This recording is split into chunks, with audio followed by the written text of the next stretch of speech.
23. La raison que donne l'affect à l'action n'en détermine pas la vérité. En tant que l'affect donne la raison de l'action d'un sujet et que le sujet se croit toujours justifié de ce qu'il fait, il est clair que ce n'est pas parce que le sujet agit selon la raison de son affect que cette action est vraie. Autrement dit, en tant que le sujet agit selon les affects qui le déterminent, tout ce qu'il fait et tout ce qu'il dit trouve sa raison dans l'affect qu'il éprouve. C'est pourquoi la raison de son affect n'est pas suffisante à déterminer la vérité de ce qu'il fait ou de ce qu'il dit. Dit encore autrement, en tant que la vérité n'est pas performative, ce n'est pas parce qu'un sujet fait quelque chose selon la raison de son affect que ce qu'il fait est nécessairement vrai. En un mot, la raison d'un affect ne suffit pas à dire d'une action qu'elle soit vraie, et encore moins qu'elle soit morale.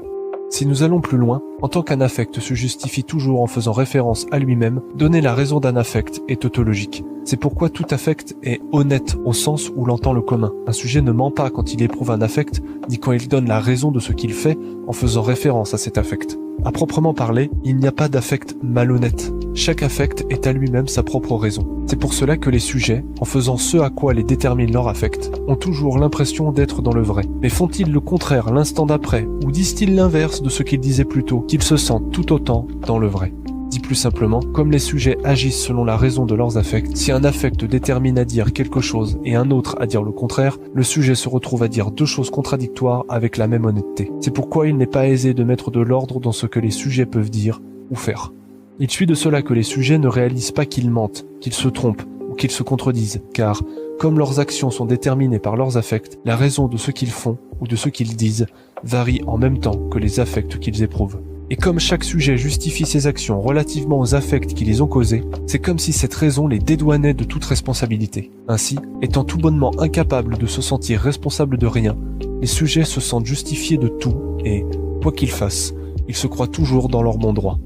Remarque, pour apparaître vertueux, le sujet aime à penser par le cœur.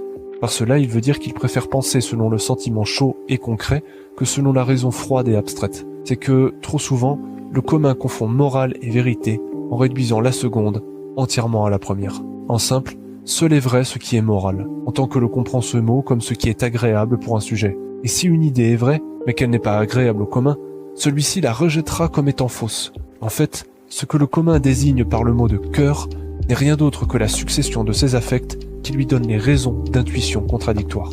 En un mot, le sujet, quand il pense par le cœur, détermine la vérité de ses idées sur le plaisir que celle-ci lui cause. Or, nous savons depuis Platon que le bon n'est pas l'agréable et que ce qui est agréable n'implique pas d'être vrai, encore moins que d'être juste.